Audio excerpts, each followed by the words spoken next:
Jesús dice, tengo sed. Bastante diferente, ¿verdad? Porque es la primera vez en que Él se refiere a sí mismo. Habíamos escuchado otras en las que Jesús se refirió a Dios cuando dijo, Padre, perdónalos porque no saben lo que hacen. También vimos que en otro momento se refirió al ladrón bueno, como dicen.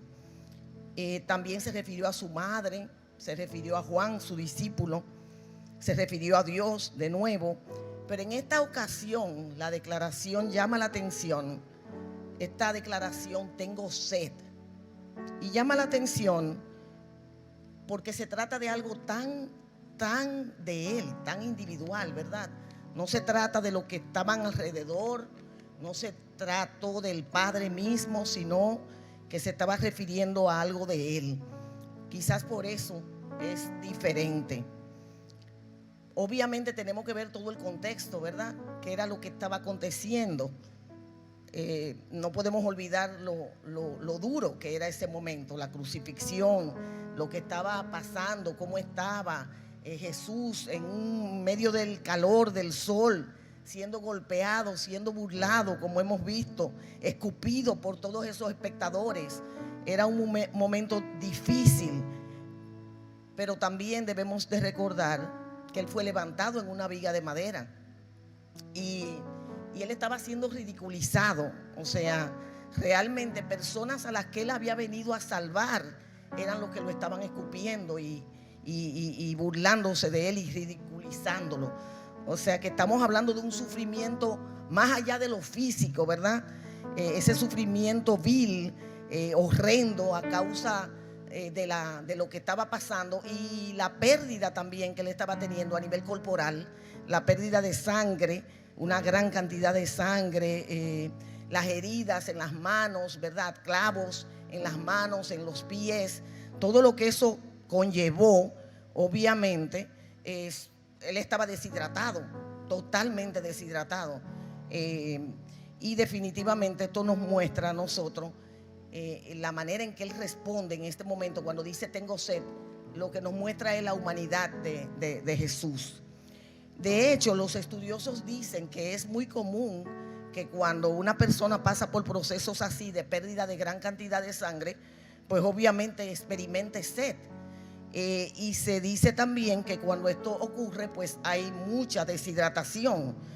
La sed es una de las necesidades más terribles, una de las necesidades humanas más horrendas.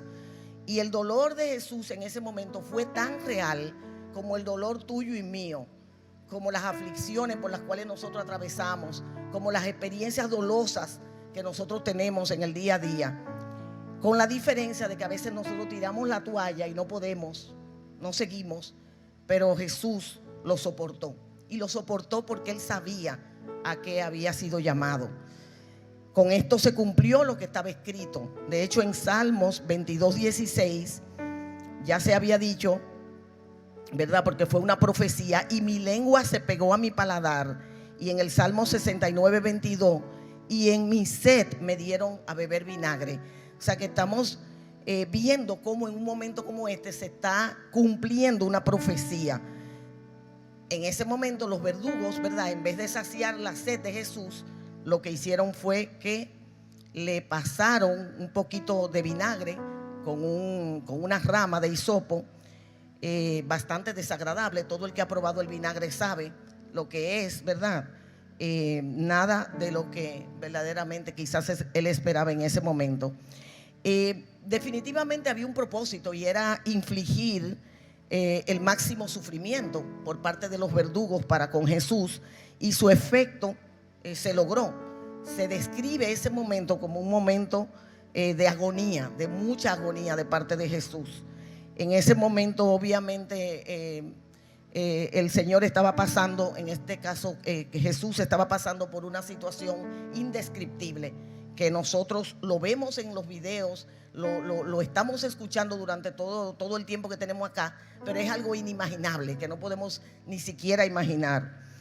A mí me pareció tan interesante una perspectiva del doctor Liam Strauss, que es un profesor, predicador, pastor muy reconocido y admirado.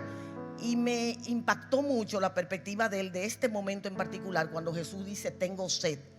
Y él dice que definitivamente Jesús, a través de esta frase, expresó algo contundente, algo muy profundo. Dice el doctor Lehman Strauss que la sed de Cristo en la cruz, y yo quiero que todos nosotros, ¿verdad?, vayamos reflexionando un poquito sobre esto. La sed de Cristo en la cruz, dice el doctor Strauss, muestra un terrible sufrimiento por parte de él, por parte de alguien que en ese momento estaba pasando por una situación prácticamente que no tenía nada que ver con él, sino con nosotros. Alguien que estaba pasando por las llamas ardientes del juicio de Dios. O sea, cuando yo, hermanos, leía a Strauss, a este predicador, yo decía, wow. Él habla de que la sed mostraba ese sufrimiento profundo de nuestro Señor al sustituirnos a nosotros en esa cruz. Estaba ahí en lugar de nosotros, que como pecadores éramos los que teníamos que estar, y pagó el castigo por los pecados míos y por los pecados tuyos. Y yo decía, wow, qué quemazón en el interior tenía Jesús en ese momento. O sea, debió haber sido algo demasiado. Jesús estaba devastado, estaba sediento, y me trajo a mi corazón algo que yo creo que es una de las enseñanzas principales de esta palabra, que tiene que ver contigo y conmigo, y tiene que ver con cómo el enemigo a veces nos engaña, cómo el enemigo pone en nuestras mentes con mucha frecuencia sentimientos de culpa, sentimientos de vergüenza, sentimientos que nos hacen sentir poca cosa. Y nosotros tenemos que entender que ya Jesús pagó el precio por nosotros en la cruz. Él pasó por todo ese proceso y no podemos permitir que el enemigo haga lo que quiera con nosotros, trayéndonos pensamientos de ese tipo. La salvación plena se encuentra en Jesús. Jesús asumió el sufrimiento humano y se convirtió en el camino a la salvación. Entonces, ya esa proclamación de su sed fue el cumplimiento en las escrituras de lo que se había dicho, de la profecía, que desde el Antiguo Testamento ya se había hablado de eso. Cristo se hizo hombre, o sea, Cristo se encarnó. Jesús era un hombre de carne y hueso y vino a eso. Sintió las emociones que tú y yo sentimos. Sintió hambre, sintió enojo. En algún momento se cansó, en otro momento fue tentado. Igual que nosotros, Cristo conoce nuestro sentir, conoce nuestras emociones. Y cuando nosotros ahora vemos que también tuvo sed, lo que nos está diciendo es: Cristo se humanizó, Cristo te entiende, Cristo me entiende.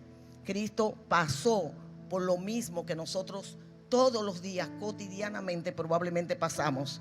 Jesús es un Dios encarnado. Y es importante recordar lo que dice en Colosenses 2:9. Dice: porque en Él habita corporalmente toda la plenitud de la deidad. Es decir, nosotros estamos completos en Jesús. Nosotros estamos completos en Él. Él es la cabeza de todo.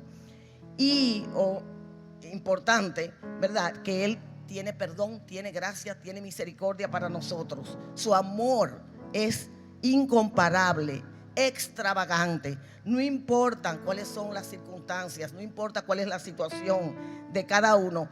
Jesús, en Él hay plenitud, y nosotros podemos descansar en Él sabiendo que nada está más allá de su poder. De hecho, y ya para terminar, hermanos, pensemos, reflexionemos que Jesús puede saciar nuestros anhelos, porque Él conoce cuáles son nuestros anhelos. Jesús tuvo sed en la cruz. Él sabe lo que es tener sed. Él sabe lo que es sufrir de una necesidad. Él sabe lo que es atravesar por una situación dolosa. Entonces, es porque Jesús sufrió dolor en la cruz que Jesús puede hoy día saciar los anhelos más profundos de nuestra alma. Es porque Jesús sufrió ese dolor por haber sido, ¿verdad?, maltratado y todo lo que atravesó por haber sido clavado en la cruz, por todo lo que atravesó, que Él hoy puede ofrecernos sanidad. Es porque Jesús fue rechazado, escupido, maltratado, denigrado, que Él hoy puede ofrecernos consuelo cuando nosotros estamos mal o nos sentimos abandonados. Es porque Jesús murió en la cruz que Él se encuentra con nosotros en el lugar de la muerte y nos ayuda y nos transforma para darnos vida eterna. Así que, hermanos, reconozcamos que Jesús se encarnó por nosotros, que ya Él, ¿verdad?, pagó el castigo por nosotros, y no nos dejemos engañar del enemigo. Siempre miremos hacia arriba, porque el Señor Dios puede saciar nuestros anhelos, porque Él conoce nuestro corazón. Que Dios le bendiga.